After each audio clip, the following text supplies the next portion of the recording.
Start.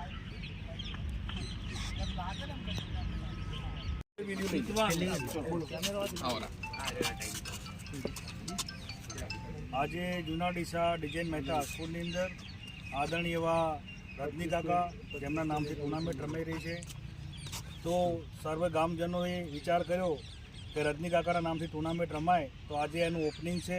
તો પહેલી match રમાઈ રહી છે. જૂના ડીસા ગ્રામ પંચાયત છે અને પ્રજાપતિ 11 જૂના ડીસાથી રમાય છે.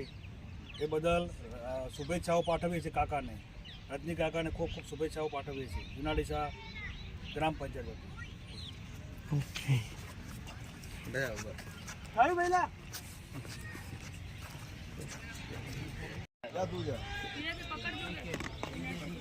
विजय ने वापस जूना ડીસા ग्राम पंचायत को झटका देते हुए कीपर विष्णु भाई ने अच्छी तरह से क्रिप किया गेंद को, और विक्रम को वापस आना पड़ेगा नर्वस होके.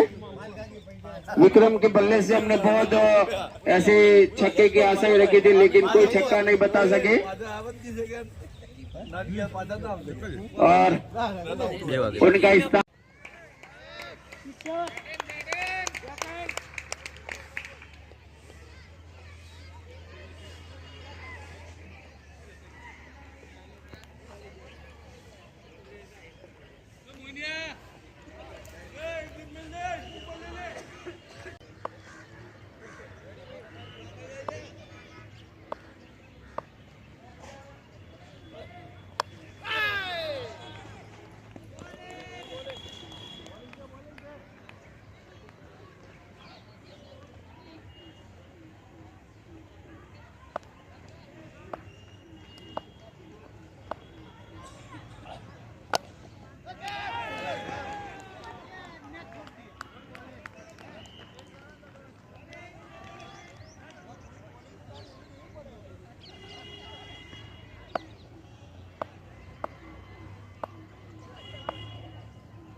એક બાજુ એસપીસી કેડની પ્રેક્ટિસ પણ ચાલી રહી છે.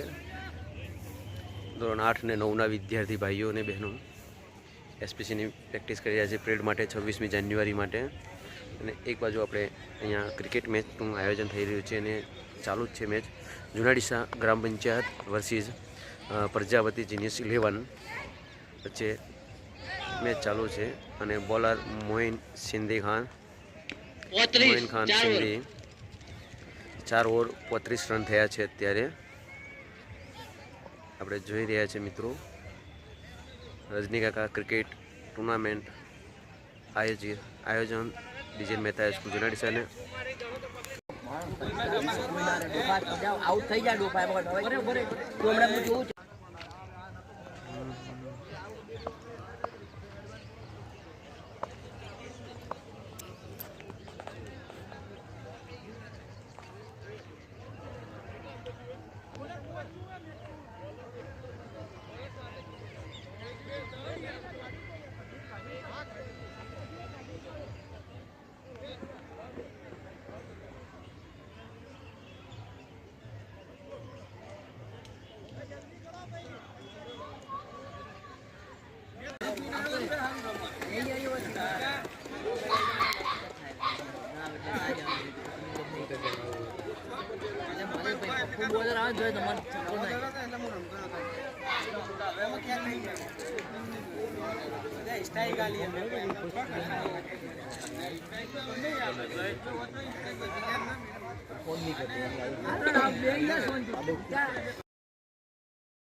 और डॉट बॉल और एक एक्स्ट्रा रन लिया है अभी और लास्ट बॉल एक बॉल 17 और लास्ट बॉल है इस पहली इनिंग का और लास्ट बॉल विक्रम और एक खेल दिया है और एम्पायर का इशारा और एक पंचायत 11 है 16 रन से जीत चुका है। बहुत ही अच्छी फील्डिंग और बैटिंग दोनों खेल टीमों के लिए। આજે જૂના ડીસાની અંદર રજની કાકાના નામથી ટુર્નામેન્ટ રમાડવામાં આવી હતી ડીજે મહેતા સ્કૂલની અંદર. તેની અંદર પહેલી મેચ જૂના ડીસા ગ્રામ પંચાયત અને પ્રજાપતિ સમાજની ટીમ હતી. એમને પણ સારું પરફોર્મન્સ આપ્યું અને અમારો પણ વિજય થયો. એ બદલ તમામ ખેલાડીઓનો હૃદયથી આભાર માનું છું અને ત્યાં સ્કૂલના પ્રિન્સિપાલ એવા સાહેબશ્રીનો પણ હૃદયથી આભાર માનું છું અને જેમને આ મેચની અંદર સપોર્ટ કર્યો અને કાકા પ્રત્યે જે લાગણી અનુભવી એ બદલ સર્વનો આભાર માનું છું.